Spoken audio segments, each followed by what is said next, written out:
Yeah, check it out, man. It's your boy Akon, and right now you're watching Fuse on Demand. Get it when you want it.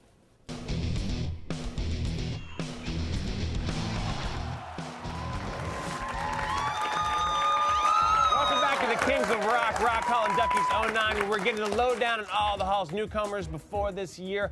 Only one of the hip-hop acts had ever been inducted to the Rock and Roll Hall of Fame. That was Grandmaster Flash and the Furious 5 in 2007. But this year's class brings us our second rap group to be honored with Run DMC. These guys are in high demand lately, but we were lucky enough to get the DMC himself, Mr. Darryl McDaniels is here to talk with us.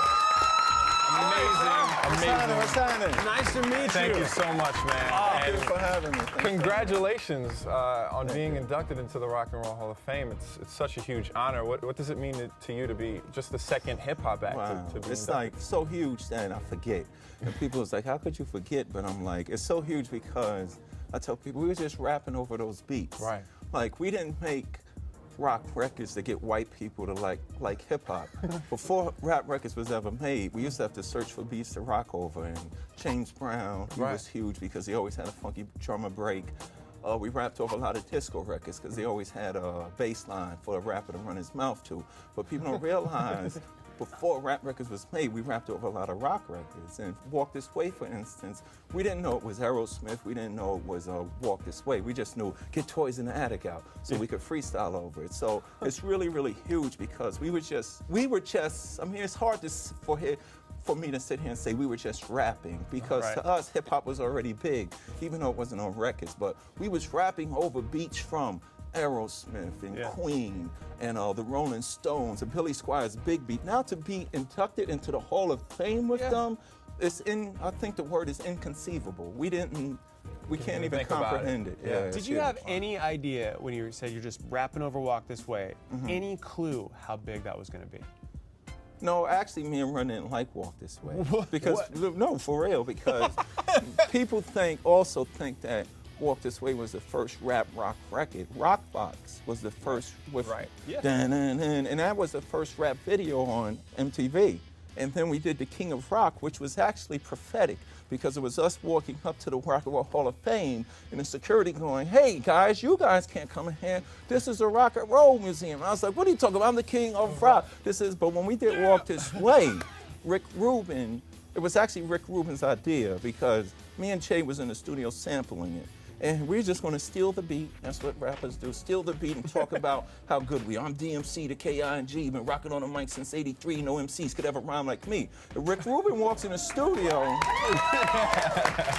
And Rick Rubin comes in the studio and he goes, hey guys, y'all should do that record over. Me and Che, we looked at him. We said, what do you think we're doing? And Rick was like, no, you should do that record over. So Jay, rest in peace, he was a visionary. He was like, wow, they do this actual record over. And Rick was like, y'all have to learn those lyrics. So me and Run was like, hold up a minute. Y'all taking this rock and roll stuff too far. Your Africa Bambaataa and Grandmaster Flash ain't gonna like us because we had never heard the lyrics to that record because the DJ would let it play back to the beginning. So Rick was like, take the record home, go in the basement, learn the record. So me and Joe was like, no, no, no, no, no. Russell J, Rick Rubin teams up to us, set change. We in my basement because we was in the studio. Rick said, take this home and learn the record. So me and Run drive all the way back to Hollis, go in my basement. We put the record on a turntable.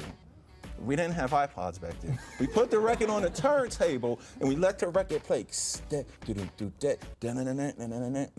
Now we never heard the record play that far because the DJ would go back to the beginning. But when that thing said, Backstreet Level, when hot and covering to talk to my daddy, say, we get on the phone and Russell, Rick, and Jay, this is hillbilly music. Y'all gonna ruin us. And Russell and them are screaming at us. So we hung up the phone. This was like 11 in the morning.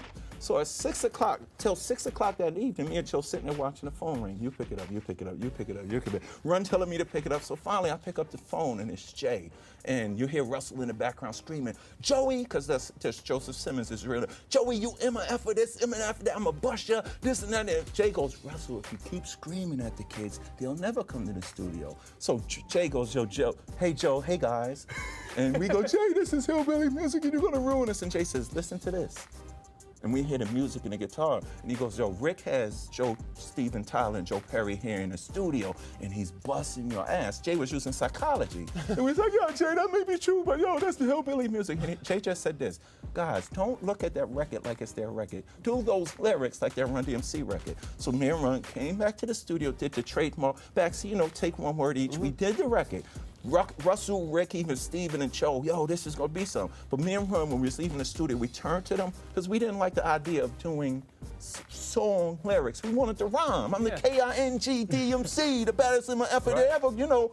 But we turned to them and said, listen, we hope y'all happy, but you better not put that record out as a single.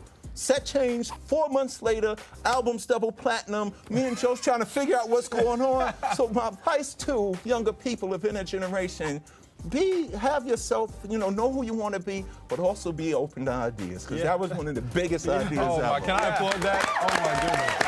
Especially if the person throwing out those ideas is Rick Rubin. Right. Yeah, Rick Rubin. Yeah.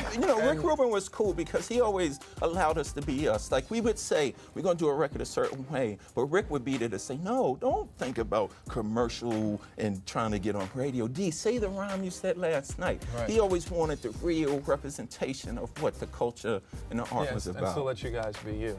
Yeah, and then we did Walk This Way, and it took us from Hollis to Hollywood to the Rock and Roll Hall of Fame. So what do I know? Amazing story. Thank you so much for telling us that. It's incredible. People thought we liked it. We hated it.